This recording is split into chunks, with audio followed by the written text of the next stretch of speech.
Assalamualaikum warahmatullahi wabarakatuh. Hello, welcome to my video. In this video, I would like to explain about expression of obligation, yang berarti menyatakan dan menanyakan tentang keharusan. Okay, here I would like to explain what is expression of obligation. An obligation is a course of action that someone is required to take, whether legal or moral. Maksud dari pengertian dari obligation yaitu kewajiban adalah tindakan yang harus diambil seseorang, baik legal maupun moral. Dan di dalam expression of obligation terdiri dari 3 kata. Yang pertama must, yang kedua have to, dan yang ketiga should. Ketiga kata ini mempunyai fungsi dan arti yang sama, yaitu harus. Dan apa sih perbedaan antara should, must, and have to?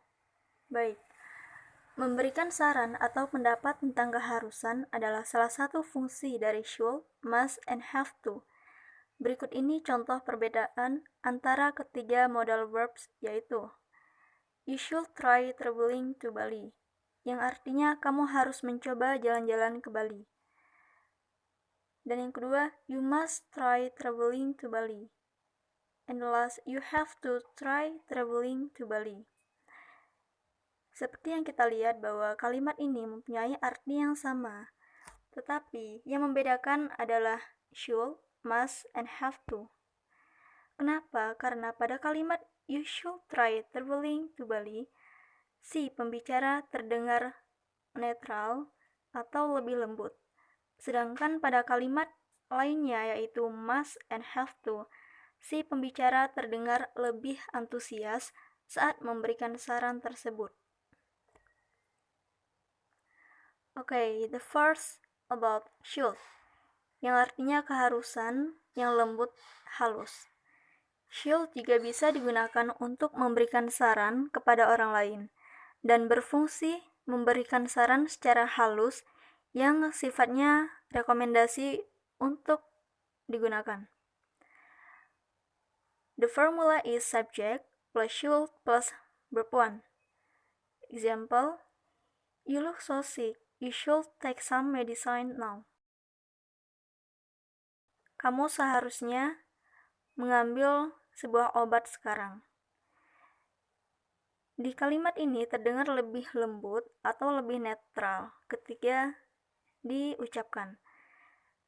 Yang kedua, you should visit your grandmother now. Kamu seharusnya mengunjungi nenekmu sekarang. Baik, and the second about must, yaitu menyatakan kewajiban. Must pada umumnya dipakai untuk menyatakan kewajiban yang datang dari diri si pembicara. Kewajiban atau keharusan tersebut tidak datang dari luar atau dari orang lain. Rumusnya adalah subject plus must plus verb 1. For example, you must come to the party. Jadi di contoh salah satu ini, si pembicara ingin Anda untuk berangkat ke pestanya.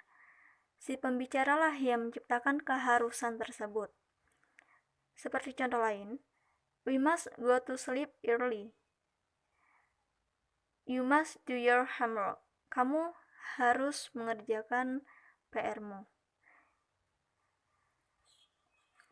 And the third, have to. Jika dalam must, keharusan datang dari si pembicara, dalam have to, keharusan datang dari luar. Dengan kata lain, seperti situasi tertentu, orang lain, atau aturan luar yang menciptakan keharusan. Rumusnya, subject plus have to plus verb 1. For example, I have to wear uniform at work. Dalam contoh tersebut, aturan di tempat kerja si pembicara yang mengharuskannya mengenakan seragam, yaitu at work, di kantor. Jadi dia harus menggunakan seragam di dalam kantor. Selanjutnya, Rita has to finish her work before Friday. Rita harus melakukannya karena atasannya menyuruhnya. Jadi, keharusan datang dari orang lain. You can see example in dialogue.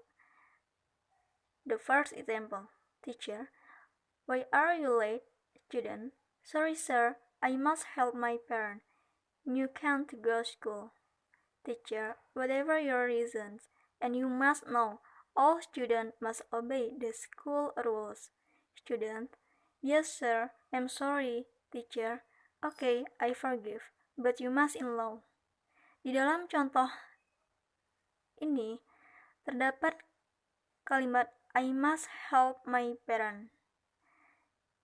Jadi di dalam kalimat I must ini terdapat keharusan yang datang dari si pembicara bahwa saya harus membantu orang.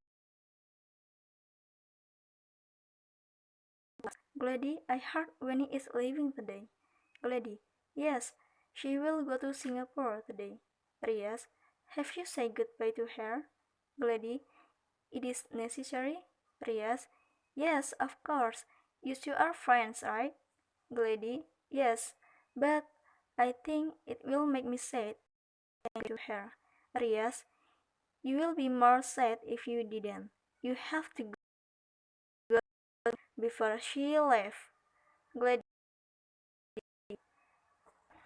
Jadi di dalam kalimat you have to go ini yang berarti have to, yang berarti kewajiban yang datang dari situasi tertentu atau orang lain.